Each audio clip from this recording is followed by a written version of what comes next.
Hello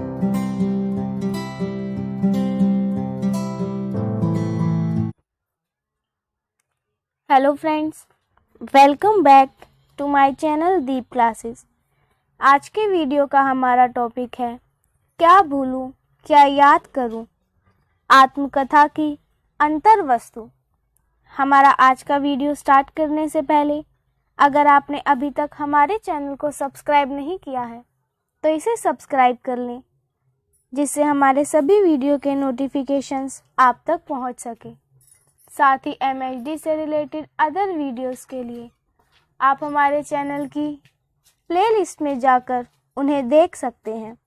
तो चलिए बिना देरी किए हम अपना आज का वीडियो स्टार्ट करते हैं। आत्मकथा का संबंध लेखक के निजी जीवन से होता है। क्या भूलूं क्या याद करूं आत्मकथा के प्रारंभ में बच्चन जी ने प्रसिद्ध फ्रांसीसी लेखक मांतेन की पंक्तियां लिखी हैं कि मैं स्वयं अपनी पुस्तक का विषय हूँ। मैं अपने गुण दोष जगजीवन के सम्मुख रखने जा रहा हूँ, पर ऐसी स्वाभाविक शैली में जो लोकशील से मर्यादित हो। इन पंक्तियों द्वारा बच्चन जी ने स्पष्ट किया है कि यह आत्मकथा उनके पूरे जीवन को नहीं, अपितु कांस्य जाति परिवार की परंपरा, जन्म, शिक्षा, जीवन संघर्ष एवं पत्नी श्यामा की मृत्यु की चर्चा है। इस रचना में लेखक ने भारतीय समाज और जातिवाद के नकारात्मक पहलुओं का उल्लेख किया है। बच्चन जी ने एक घटना का जिक्र किया है जिसमें एक कायस्थ विधवा स्त्री ने एक विजातीय व्यक्ति से संबंध जोड़ा, जिससे उसे जाति का कोपभाजन बनना पड़ा। बच्चन जी एक प्रगतिशील युवक थे और वह इस विवाह में सम्मिलित हुए, जिसके कारण उन्हें भी अपने परिवार का बहिष्कार झेलना पड़ा। इस आत्मकथा में लेखक ने अपने व्यक्तित्व के निर्माण में सहयोगी अपने जीवन और परिवार के प्रसंगों को शामिल किया है। परिवार के संस्कार और वातावरण व्यक्ति पर पर्याप्त प्रभाव डालते हैं। बच्चन जी के जीवन और व्यक्तित्व पर भी अपने परिवार की परंपराओं का गहरा असर पड़ा था। इसका उल्लेख उन्होंने स्थान स्थान पर किया है। बच्चन जी ने अपने अस्तित्व की रक्षा के लिए संघर्ष किया, जिसका जिक्र इस आत्मकथा में है और इसका महत्वपूर्ण अंश भी है। इस संघर्ष गाथा में लेखक ने अपने समय की उन सामाजिक, आर्थिक, धार्मिक, राजनीतिक विसंगतियों का वर्णन किया है जिनसे उन्हें टकराना पड़ा। इस संघर्ष की मुक्ति के लिए उनके परिवार की परंपराओं के प्रभाव ने उन्हें सहयोग दिया। अपनी शिक्षा तथा बाद में पत्नी की बीमारी के दौरान आर्थिक कठिनाइयों का भी सामना करना पड़ा, जिसे उन्होंने मार्मिकता के साथ व्यक्त किया है। उन्हें समाज में फैले भ्रष्टाचार का सामना करना पड़ा, जिसमें स्कूल में देशभक्ति के नाम पर 25 की जगह 65 रुपए पर हस्ताक्षर कराए जाते थे। चांद पत्रिका में महीना भर काम करने के बाद बिना तनख्वाह निकाल देने की पीड़ा एवं शोषण को भी उन्होंने झेला है।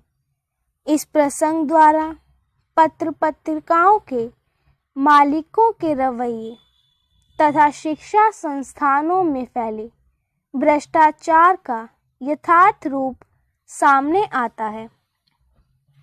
लेखक ने अपने लेखन के आरंभिक प्रयासों का भी वर्णन किया है और यह बताया है कि पहली पुस्तक के प्रकाशन का अनुभव कैसा रहा तथा किस प्रकार उन्होंने कवि बनने का मार्ग चुना। अपनी आत्मकथा में बच्चन जी ने देश की राजनीतिक स्थिति का चित्र भी खींचा है। ब्रिटिश शासन से मुक्ति के लिए स्वाधीनता संघर्ष की गतिविधियों एवं प्रयासों का वर्णन किया है। हालांकि इस राजनीतिक परिवेश के संघर्षों में लेखक की प्रत्यक्ष भूमिका नहीं रही, परंतु फिर भी किसी न किसी रूप में वह खुद को इन सब से जुड़ा मानते हैं। गांधी जी के प्रभाव से लेखक जुलूसों में शामिल हुआ, नारे लगाए, घर में चरखा चलाया। अनेक क्रांतिकारियों जैसे चंद्रशेखर आज़ाद, दुर्गा भाभी, सुखदेव राज आदि को घर में आश्रय दिया। यही उनका राजनीतिक संघर्ष में योगदान कहा जा सकता है। बच्चन जी ने अपनी आत्मकथा में कुछ ऐसे लोगों का भी जिक्र किया है जो उनके संघर्ष तथा जीवन के साथी रहे, जिन्होंने उन्हें अपना व्यक्तित्व बनाने में सहयोग दिया।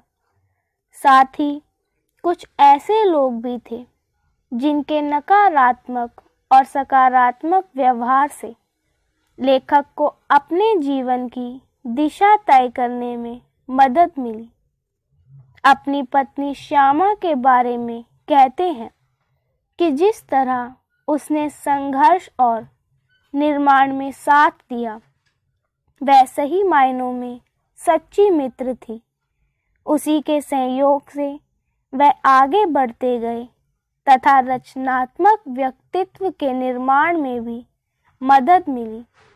विपरीत परिस्थितियों में उसने सदैव उनका हौसला बढ़ाया।